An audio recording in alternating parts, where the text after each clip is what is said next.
아우 속 터져. 이 이야기는 아내를 외면해온 남성에게 바치는 뒤늦은 참회록입니다. 재밌으실 거예요. 시작할게요. 은퇴 후 정우의 아침은 시계추처럼 정확하면서도 지독히도 무거웠다. 30년간 몸담았던 구청 건물을 나선 뒤로 그에게 남은 것은 넘쳐나는 시간과 그 시간을 어찌할 줄 몰라 하는 비대한 자아뿐이었다. 거실 창을 통해 스며드는 아침 햇살은 예리한 칼날처럼 바닥을 갈랐고 그 경계선 너머 주방에서는 어김없이 그릇 부딪히는 소리가 들려왔다. 아내 영숙은 언제나처럼 식탁을 차렸다. 하얀 김이 모락모락 피어오르는 된장찌개, 정갈하게 놓인 나물무침, 그리고 노릇하게 구워진 조기 한 마리. 그것은 30년 동안 반복된 어쩌면 정우에게는 당연한 공기 같은 풍경이었다. 정우는 의자를 끌어당겨 앉았다. 나무 의자가 바닥을 긁는 소름 끼치는 소리에도 그는 사과하지 않았다. 아니, 그 소리를 듣지조차 못했다는 편이 옳았다. 영숙은 식탁 한쪽에 서서 그가 숟가락을 들기를 기다렸다. 정우는 찌개를 한술 크게 떠서 입에 넣었다. 간이 조금 싱겁다는 생각이 들었지만 굳이 말하지 않았다. 대신 미간을 살짝 찌푸리는 것으로 자신의 불만족을 표현했다. 그는 앞에 앉은 아내의 얼굴을 보지 않았다. 그에게 영숙은 식사를 제공하는 정교한 기계이거나 집안이라는 배경의 일부에 불과했다. 그는 먹는 행위에만 집중했다. 쩝쩝거리는 소리가 적막한 집안을 가득 채웠다. 조기에 살점을 발라 밥 위에 얹고 우걱우걱 씹어 삼키는 동안 영숙은 맞은편에 앉아 물끄러미 그를 바라보았다. 그녀의 앞치마 끝동이 해져 있는 것도 눈가에 깊게 패인 주름이 오늘따라 유독 도드라져 보이는 것도 정우는 알지 못했다. 그는 오직 자신의 허기를 채우는 일만이 세상에서 가장 고귀한 의식인 양굴었다. 밥그릇의 바닥이 보일 때쯤 그는 찌개 그릇을 툭 밀어냈다. 그리고는 아무런 말도 없이 자리에서 쓱 일어났다. 영숙이 입을 뗐다. 오늘 어머니 제사 준비로 장을 좀 봐야 하는데 차 좀 써도 될까요? 정우는 거실로 향하던 걸음을 멈추지 않은 채 건성으로 답했다. 나 오늘 등산 가기로 했어. 택시 타든가. 그의 목소리에는 일말의 미안함도 섞여 있지 않았다. 그는 자신의 취미와 휴식이 아내의 고된 노동보다 앞선다고 굳게 믿었다. 영숙은 대답 없이 빈 그릇을 치우기 시작했다. 달그락거리는 그릇 소리가 평소보다 날카로웠지만 정우는 이미 소파에 깊숙이 몸을 파묻고 TV 리모컨을 눌러대고 있었다. 식탁 밑으로 영숙의 주먹이 하얗게 떨리고 있다는 것을, 그 떨림이 단순한 노여움이 아니라 거대한 붕괴의 전조라는 것을 그는 죽어도 깨닫지 못했다. 등산로 입구는 평일임에도 등산객들로 붐볐다. 형형색색의 등산복 사이에서 정우는 구청장 상을 받았을 때 입었던 가장 비싼 고어텍스 재킷을 뽐내며 걸었다. 산은 그에게 정복의 대상이었고 동시에 집안의 눅눅한 공기로부터 도망칠 수 있는 유일한 도피처였다. 하산길, 산 아래 자리 잡은 찻집 연우의 테라스에서 그는 그녀를 보았다. 미란이었다. 그녀는 50대라고는 믿기지 않을 만큼 팽팽한 피부와 세련된 옷차림을 하고 있었다. 그녀의 손에는 에스프레소 잔이 들려 있었고 시선은 허공의 어느 지점을 향해 우아하게 머물러 있었다. 정우는 자기도 모르게 걸음을 늦췄다. 그때 미란이 고개를 돌려 그와 눈을 맞췄다. 어머, 지난번 문화센터 인문학 강좌에서 뵀던 분 맞죠? 목소리는 맑은 시냇물 소리처럼 정우의 고막을 간지렸다. 사실 정우는 문화센터에 등록만 해놓고 제대로 나간 적이 없었다. 하지만 그는 당황하지 않고 뻔뻔하게 미소를 지었다. 아, 네. 기억력이 좋으시네요. 그것이 시작이었다. 미라는 정우가 그동안 잊고 살았던 남성성을 자극하는 법을 정확히 알고 있었다. 그녀는 정우의 시시콜콜한 공무원 시절 무용담에 눈을 반짝이며 경청했고 때로는 적절한 감탄사를 섞어 그의 자존감을 한껏 부풀려 놓았다. 집으로 돌아오는 길 정우의 발걸음은 구름 위를 걷는 듯 가벼웠다. 미란과 나눈 대화 속에서 그는 자신이 여전히 매력적인 남자이며 존경받을 가치가 있는 존재라는 착각에 빠졌다. 반면 현관문을 열자마자 코를 찌르는 퀴퀴한 음식 냄새와 무표정한 얼굴로 거실 바닥을 닦고 있는 영숙의 뒷모습은 그를 현실의 구렁텅이로 밀어넣는 가해자처럼 느껴졌다. 그는 미란이 준 명함에 적힌 향수 냄새를 남몰래 들이마시며 영숙의 낡은 티셔츠에서 나는 땀 냄새를 혐오했다. 미란과의 만남은 우연을 가장한 필연처럼 잦아졌다. 그녀는 정우가 좋아하는 맛집을 기막히게 알고 있었고 그가 평소 읽고 싶어 했던 책을 선물하기도 했다. 정우는 그것이 운명적인 만남이라 확신했다. 그러나 그는 알지 못했다. 미란이 그를 만나기 전 영숙으로부터 정우의 모든 취향과 습관, 심지어는 그의 은행 비밀번호 후보들까지 적힌 두툼한 노트를 전달받았다는 사실을. 미란의 세련된 유혹은 사실 영숙이 수개월간 고뇌하며 작성한 시나리오의 완벽한 재현이었다. 분류는 달콤한 마약 같았다. 정우는 미란과 함께하는 시간 동안 자신이 30년 젊어진 것 같은 착각에 사로잡혔다. 미란은 영숙처럼 양말 뒤집어 놓지 마라, 술 좀 그만 마셔라 같은 잔소리를 하지 않았다. 대신 그녀는 정우의 거친 손을 어루만지며 이 손으로 한 가정을 일궈내신 거군요. 정말 대단하세요라며 속삭였다. 정우는 미란을 위해 아낌없이 지갑을 열었다. 영숙이 가계부를 쓰며 10원 단위로 아끼던 돈들이 미란의 가방과 옷, 그리고 고급 호텔의 식사비로 아낌없이 흘러나갔다. 영숙은 남편의 변화를 모르는 척했다. 정우가 밤늦게 들어와 향수 냄새를 풍기며 화장실로 직행할 때도 그녀는 묵묵히 그의 옷을 받아 세탁기에 넣었다. 정우는 그런 영숙의 태도를 멍청함 혹은 순종으로 해석했다. 역시 나 같은 사람한테는 이런 여자가 어울리지 않아. 미란 같은 여자가 내 옆에 있어야지.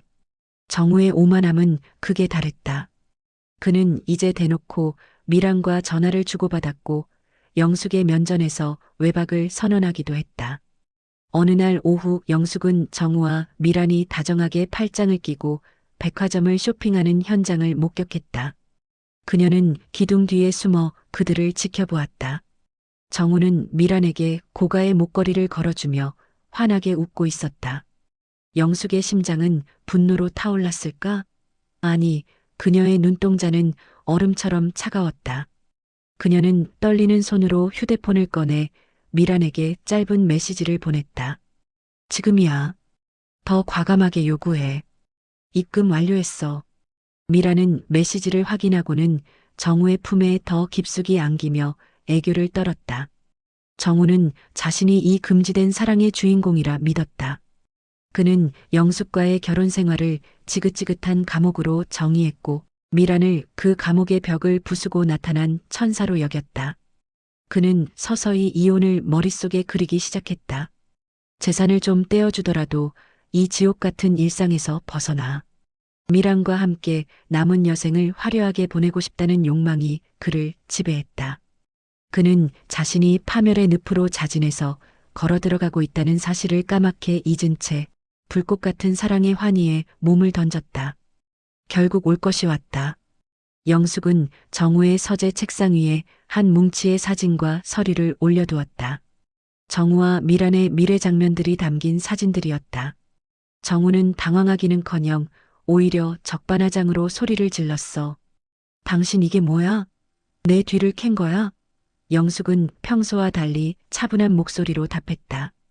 당신이 행복해 보여서 방해하고 싶지 않았는데 이제는 정리가 필요할 것 같네요. 이혼해요. 정우는 쾌재를 불렀다. 그래, 차라리 잘 됐어. 나도 당신 그 찌든 모습 보기 지겨웠거든. 이혼 협의 과정은 정우의 예상보다 순조로웠다. 영숙은 위자료와 재산 분할에 대해 꽤나 구체적인 수치를 제시했다. 정우는 미란과의 미래를 서두르고 싶은 마음에 영숙의 요구를 대부분 수용했다. 아파트 한 채와 퇴직금의 절반, 그리고 노후 연금의 상당 부분을 영숙에게 넘겨주는 조건이었다. 정우는 속으로 생각했다. 어차피 나에게는 아직 상가 건물이 하나 남아있고 현금 자산도 꽤 되니까 미란이랑 살기에는 충분해.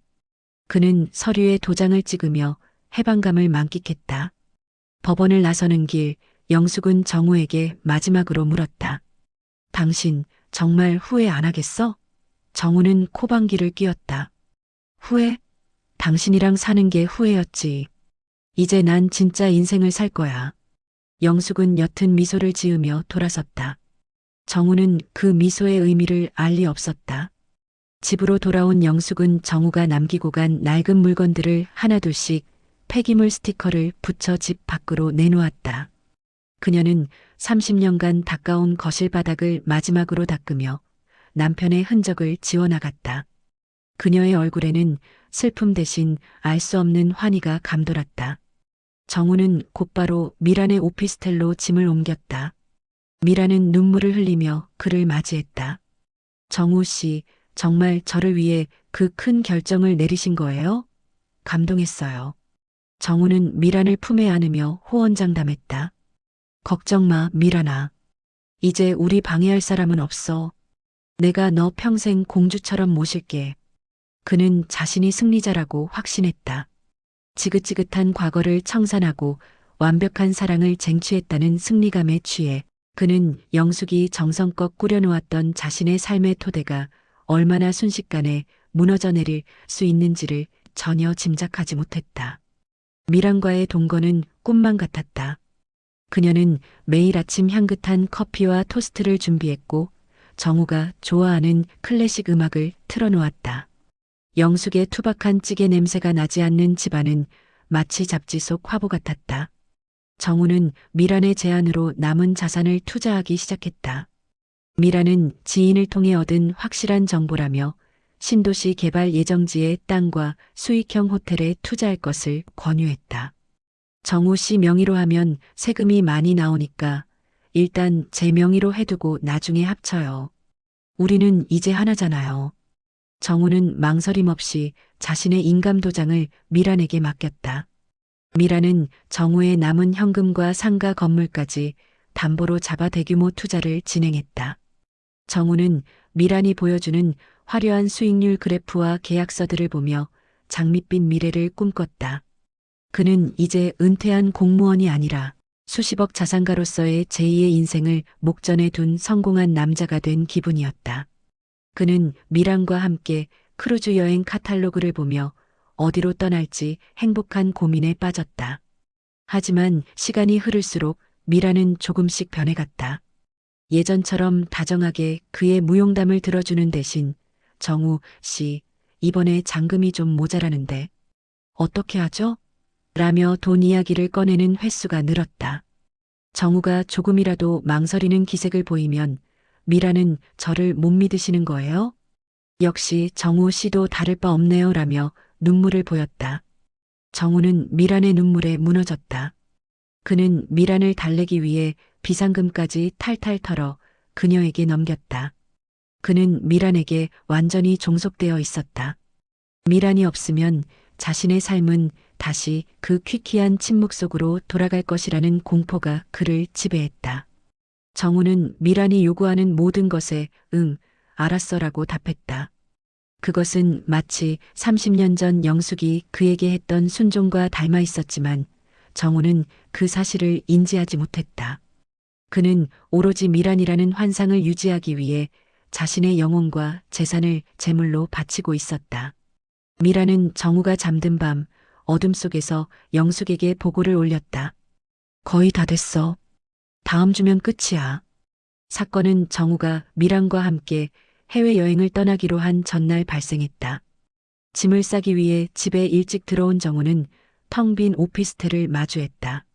미란의 옷가지들은 물론 화장대에 놓여있던 화장품 하나까지 말끔히 사라진 상태였다.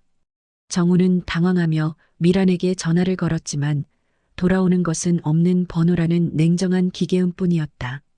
가슴이 철렁 내려앉은 그는 급히 금고를 확인했다. 금고 안에는 미란의 명의로 돌려놓았던 투자 계약서 대신 텅 빈 서류 봉투만 덩그러니 놓여 있었다. 정우는 미란이 알려줬던 투자처들을 미친 듯이 찾아다녔다. 하지만 그곳에는 신도시 개발 계획도 수익형 호텔도 존재하지 않았다. 모든 것은 정교하게 짜인 가짜였다. 그는 경찰서를 찾아가 미란을 신고하려 했지만 경찰의 답변은 더욱 절망적이었다. 신고하신 인적사항은 가짜입니다. 지문도 남기지 않았고 모든 자금은 이미 세탁되어 해외로 빠져나갔네요. 정우는 경찰서 의자에 주저앉아 머리를 쥐어뜯었다. 재산도 사랑도 인생의 마지막 희망도 한순간에 증발해버린 것이다.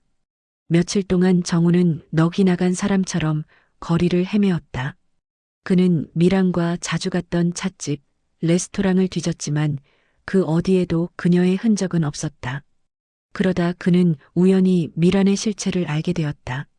그녀의 본명은 김현주였고 과거 영숙이 운영하던 복지시설에서 도움을 받았던 미혼모였다는 사실이다. 미란은 영숙의 은혜를 갚기 위해 그리고 정우라는 괴물에게 고통받는 영숙을 구하기 위해 이 연극에 가담한 것이었다. 정우는 자신의 모든 것을 앗아간 배우에 영숙이 있다는 사실을 믿고 싶지 않았다. 그 유순하고 멍청해 보였던 여자가 이런 치밀한 복수를 설계했을 리 없다고 생각했다. 하지만 집으로 날아온 한 통의 우편물이 그의 의구심을 확신으로 바꿨다. 그것은 영숙이 보낸 편지였다. 편지에는 정우가 미란에게 넘겼던 상가 건물의 매각 대금이 영숙의 명의로 기부되었다는 영수증과 함께 정우가 생전 본 적 없는 차가운 필체로 적힌 문장이 적혀 있었다. 이제 당신의 차례야. 혼자서 밥을 먹는다는 게 어떤 건지 느껴봐. 정우는 마지막 남은 기운을 쥐어짜 영숙을 찾아갔다. 그녀는 이혼할 때 받아낸 아파트가 아닌 교회의 작은 시골집에 머물고 있었다. 정우가 들이닥치자 영숙은 마당에서 화초를 가꾸다 고개를 들었다. 그녀의 얼굴은 정우가 알던 그 지친 표정이 아니었다. 맑고 평온했으며 심지어 우아해 보이기까지 했다. 당신, 이게 다 뭐야? 그 여자, 당신이 시킨 거였어? 정우의 외침에 영숙은 천천히 일어났다. 영숙은 방 안에서 두툼한 공책 몇 권을 가지고 나왔다. 그것은 그녀가 지난 30년간 써온 일기였다. 공책을 펼치자 그 안에는 정우가 저지른 사소한 범죄들이 빼곡히 적혀 있었다. 오늘도 그는 내가 차린 밥을 혼자 다 먹고는 말 한마디 없이 일어났다. 열이 펄펄 끓는데도 그는 동호회 친구들과 술을 마시러 나갔다. 아플 때 그는 나보다 남의 경조사를 먼저 챙겼다. 정우는 페이지를 넘길 때마다 숨이 막혔다. 그것은 단순한 원망이 아니라 한 인간의 영혼이 서서히 마모되어 가는 과정의 기록이었다. 당신은 내가 투명인간인 줄 알았지? 영숙의 목소리는 낮고 단단했다. 미란이는 내가 돈을 준 게 아니야. 그 아이는 당신 같은 인간 때문에 자기 인생을 망친 여자들의 고통을 누구보다 잘 아는 애였어. 우리는 당신에게 돈을 뺏은 게 아니라 당신이 30년간 나한테 빚진 인생을 돌려받은 거야. 정우는 할 말을 잃었다. 그는 자신이 집안을 위해 헌신했다고 믿었지만 그것은 오직 자기중심적인 헌신이었을 뿐임을 영숙의 일기장이 증명하고 있었다. 영숙은 이제 그만 가라고 말했다. 더 이상 당신이랑 할 얘기도 당신한테 줄 동정도 없다고. 정우는 무릎을 꿇고 빌고 싶었지만 영숙의 차가운 눈빛 앞에서 그 어떤 변명도 통하지 않을 것임을 직감했다. 그는 비틀거리며 영숙의 집을 나섰다. 등 뒤로 영숙이 대문을 걸어 잠그는 소리가 들렸다. 그것은 정우의 인생에서 유일하게 그를 온전하게 지탱해주던 문이 영원히 닫히는 소리였다. 그는 이제야 알았다. 자신이 미란에게 바쳤던 그 모든 찬사와 애정이 사실은 영숙이 30년간 간절히 듣고 싶어 했던 말들이었음을. 정우에게 남은 것은 낡은 가방 하나와 텅 빈 통장뿐이었다. 그는 월세방을 구할 돈조차 없어 도심 변두리의 고시원을 전전했다. 한때 수천 명의 민원을 해결하고 부하 직원들을 호령하던 그의 위엄은 사라진 지 오래였다. 그는 이제 편의점에서 유통기한 임박 스티커가 붙은 도시락을 고르는 노인이 되었다. 고시원의 좁은 방, 삐걱거리는 침대에 앉아 그는 편의점 도시락의 뚜껑을 열었다. 전자레인지에 데운 도시락은 묘한 약품 냄새와 함께 차가운 온기가 섞여 있었다. 그는 젓가락을 들었다. 한 입 씹을 때마다 영숙이 차려주던 된장찌개의 향이 떠올라 가슴이 애었다. 그때는 그 맛이 왜 그렇게 평범하다고 생각했을까? 왜 그 밥상에 담긴 한 여자의 인생을 고맙다고 말하지 못했을까? 그는 이제 혼자 밥을 먹고 혼자 일어난다. 하지만 예전처럼 당당하게 일어날 수 없었다. 일어설 때마다 무너진 자존감의 파편들이 그의 발을 찔렀다. 거리로 나오자 찬바람이 불었다. 사람들은 모두 각자의 집으로 사랑하는 이들이 기다리는 식탁으로 향하고 있었다. 정우는 그들 사이에서 섬처럼 고립되었다. 그는 공원에 앉아지는 해를 바라보았다. 황혼은 아름다웠지만 그의 황혼은 잿빛이었다. 그는 자신이 잃은 것이 단지 돈과 집이 아니라는 것을 깨달았다. 그는 사람으로서 누려야 할 가장 기본적인 온기, 즉 누군가와 함께 밥을 먹으며 마음을 나누는 그 평범한 천국을 제 발로 차버린 것이었다. 그는 어두워진 공원 벤치에서 한참을 울었다. 소리내어 울 힘조차 없어 어깨만 들썩였다. 그의 머릿속에는 마지막으로 본 영숙의 평온한 미소와 자신을 파멸로 이끈 미란의 매혹적인 향기가 뒤섞여 환영처럼 떠돌았다. 그는 이제야 비로소 진정한 이혼을 했다. 서류상의 이혼이 아니라 세상 모든 관계로부터의 영원한 이혼이었다. 정우는 텅 빈 손을 내려다보며 중얼거렸다. 미안해. 정말 미안해. 하지만 그 목소리는 차가운 밤바람에 흩어질 뿐 그를 용서해 줄 사람은 이 세상 어디에도 남아있지 않았다. 공감 가는 내용이 있으셨나요? 후회하지 않도록 오늘 노력 한번 해보시는 거 어떨까요? 구독, 좋아요는 큰 힘이 됩니다.